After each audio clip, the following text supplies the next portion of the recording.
በአዋሬ መንደሮች ውስጥ የሚቀመመው የመርዝ ማርከሻ የት ይገኛል? ዛሬ በዚህ ቪዲዮ በሞት አፋፍ ላይ ያለውን ዓለማችን በክፋትና በደግነት መካከል ባለች ስስ ገመድ ላይ ትወዘወዛለች። አንዳንዴ ግን ክፋት ክንዱን አበርትቶ የንጹሐንን ነፍስ ሊቀጥፍ ሲነሳ ተስፋ እንደ ጧፍ ብርሃን እየመነመነች ትሄዳለች። ዛሬ የምነግራችሁ ታሪክ ስለ እውነትና ስለ ውሸት ብቻ አይደለም፣ ስለ ሰዓታትና ስለ ሴኮንዶች እሽቅድድሚት እንጂ።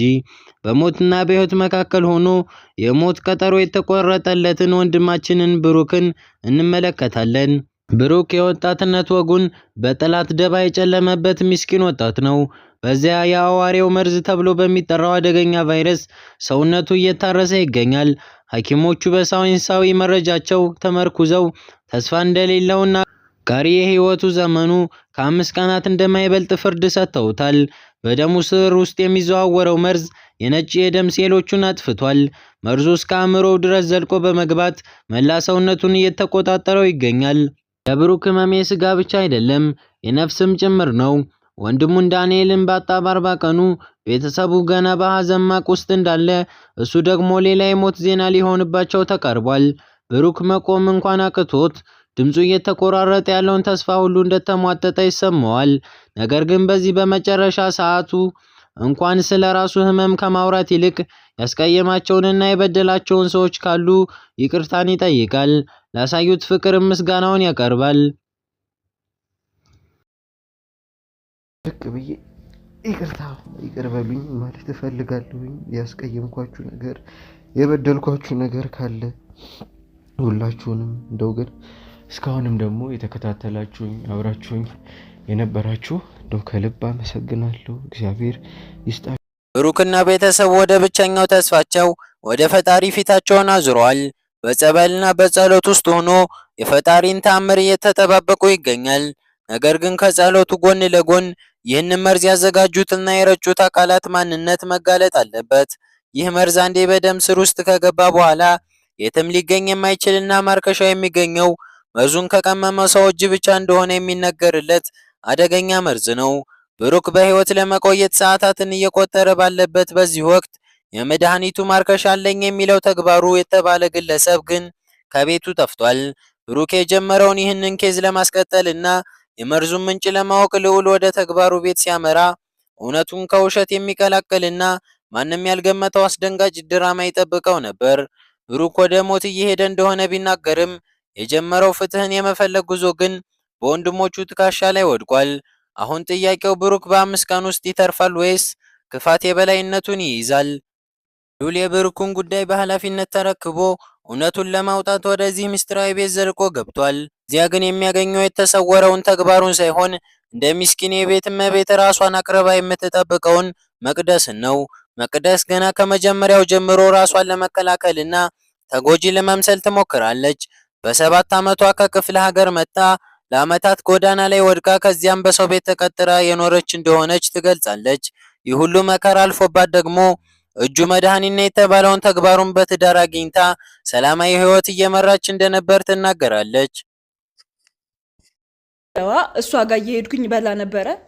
ለምኝም ሳገኝ ብር ሲኖረኝ እጅ እገዛለሁ፣ ሳይኖረኝ ሳይሰጡኝ ሲቀሩ ትሰጠኛለች፣ ታበላኛለች። ከዛ እያልኩኝ በጣም ስለምታዝንልኝ ልጆኝ 7 ዓመት ጀምሮ ነው ብዬ ካለው ጎዳና ላይ የነበርኩት ስለምታዝንልኝ በቃ እኔ ጋር ነኝ ብላ አስጠግታኝ ይኖር ነበረ። ከዛ 12 ዓመት ሲሞላኝ በቃ የተሻለ ነገር ራሴን ለመለወጥ አሰብኩኝ። ከዛ ሰው ቤት ለመቀጠር ፈለግኩኝ። ሳማክራት በቃ ምንም ችግር የለውም እኔ ዋስ ሆንሻለሁ ብላኝ ዋስ ሆናኝ የመጀመሪያ ለሰው ቤት ተቀጠርኩ። በቃ ይሄ ነው። ነገር ግን ይህ ታሪኳ በልዑል ዓይን ውስጥ ጥርጣሬን ከመፍጠር አላለፈም። መቅደስ ለባሏ መጥፋት ያቀረበችው ምክንያት በግርምት የተሞላ ነው። አንድ ሰው መጥቶ መድኃኒት ወሰደ፣ ከዚያ በኋላ ነው ባለቤት የታገተው ስትል ትገልጻለች። ነገር ግን ስለ ትዳራቸውና ስለ ቤተሰቡ ስትጠየቅ የምትሰጠው መልስ ሁሉ የሚጋጭ ነው። በአንድ በኩል የ1 ዓመት ትዳር አለን ስትል፣ በሌላ በኩል ደግሞ ስለ ባለቤቷ ዝርዝር ማንነትና ስለሚቀመመው መድኃኒት የምታውቀው ነገር እንደሌለ ትናገራለች።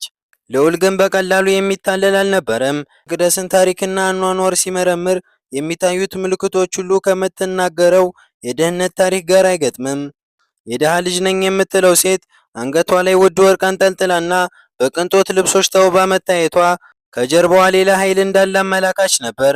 የአካባቢው ሰዎችም መቅደስ በዚያ ቤት ውስጥ መታየት የጀመረችው ገና በቅርቡ ቀናት እንደሆነና የአንድ ዓመት ትዳር የሚባለው ታሪክ መሰረት የሌለው መሆኑን ለልዑል አረጋግጠውለታል። ንግግራቸው ወደ ንትርክና ወደ ግጭት ያመራል። ልዑል መቅደስን በቀጥታ ይወቅሳታል። እርሷ በዚያ ቤት ውስጥ የተቀመጠችው እንደ ሚስት ሳይሆን እንደ ሰላይ መረጃን ለማጥፋት እንደሆነ ይነግራታል። ብሩክ መርዙን የሰጠውን ሰው ፈልጎ ሲመጣ ተግባሩን አሽሽተው እርሷ የውሸት ሚስት አድርገው ያስቀመጧት ማደናገሪያ መሆኗን ይናገራል። መቅደስ በድንገት ተቆጥታ ካሜራው እንዲጠፋና ጥያቄው እንዲቆም ትጠይቃለች። ስሜታዊ በመሆንና ሴት ስለሆንክ ነው የምታስፈራራኝ በሚል ሽፋን እውነቱን ለመሸሸግ ትሞክራለች። ነገር ግን ልዑል በሞት አፋፍ ላይ ስላለው ወንድሙ ብሩክና ስለምትደብቀው መርዝ ማርከሻ እውነቱን እንድትናገር ያወጣጣታል።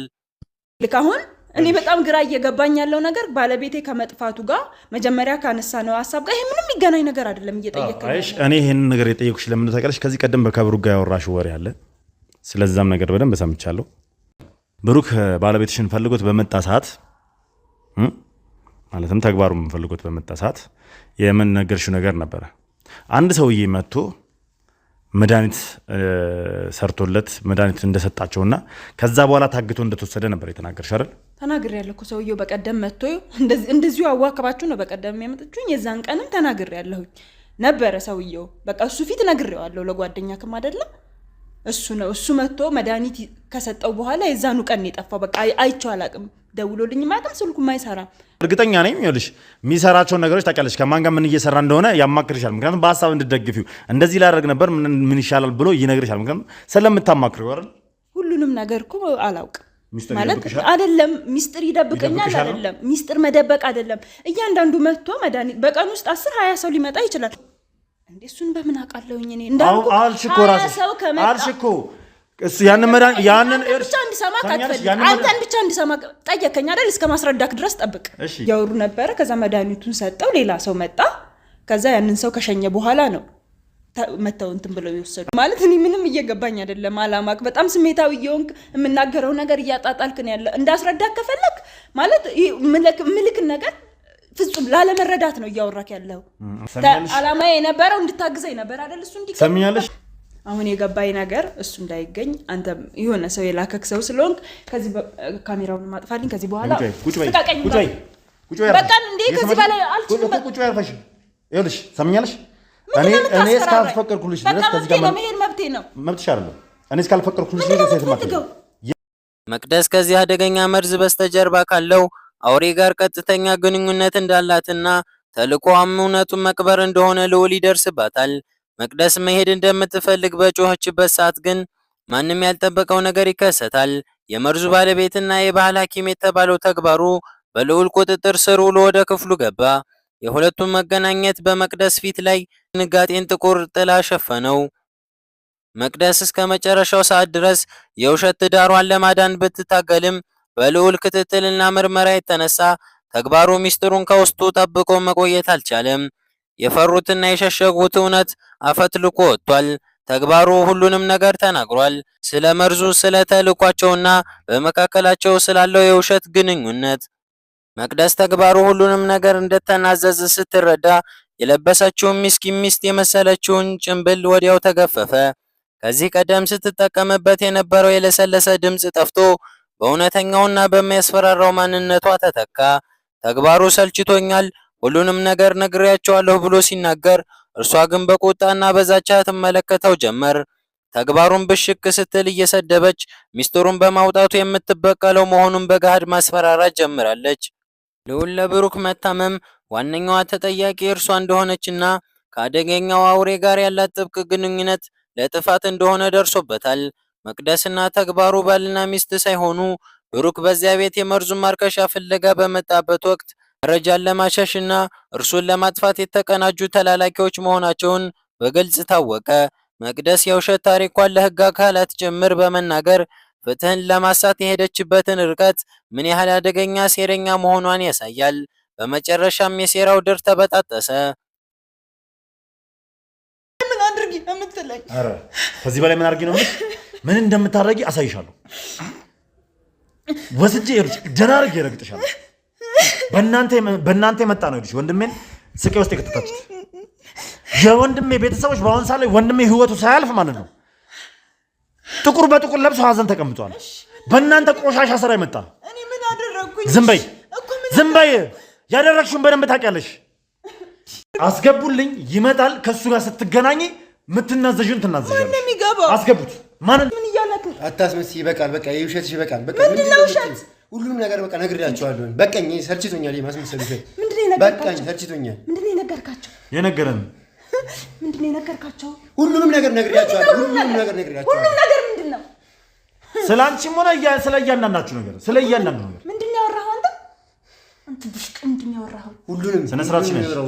ምንድነው ታስፈራለሽ? በቃሽ፣ አታስመስይ። ንገሪያቸው። በቃ ሁሉንም ነገር ንገሪያቸው። ይበቃሻል። ስለምንድነው የነገርካቸው? መቅደስ የሚስት ስም የተቀመጠችው ግለሰብ ብቻ ሳትሆን የመርዙን ሚስጥር ጠንቅቃ የምታውቅና ከበስተጀርባው ያለውን አደገኛ ኃይል የምታውቅ ሴት ናት። አሁን ሁሉም ነገር በልዑል ቁጥጥር ስር ውሏል። ሴረኞቹም በራሳቸው አንደበት ተጋልጠዋል። ብሩክ የቀሩትን ጥቂት ቀናት በህይወት ለማለፍ የሚያስችለውን እውነተኛ ማርከሻ ከእነዚህ ሰዎች እጅ ለማውጣት የሚደረገው ጥረት አሁንም እንደቀጠለ ነው። የብሩክ የህይወት ትግል ገና ፍጻሜውን አላገኘም። በተአምር ይተርፍ ይሆን ወይስ የክፋት እጅ ቀድሞ ይደርሳል? መልሱን ለሚቀጥለው ጊዜ ይዤ ቀርባለሁ።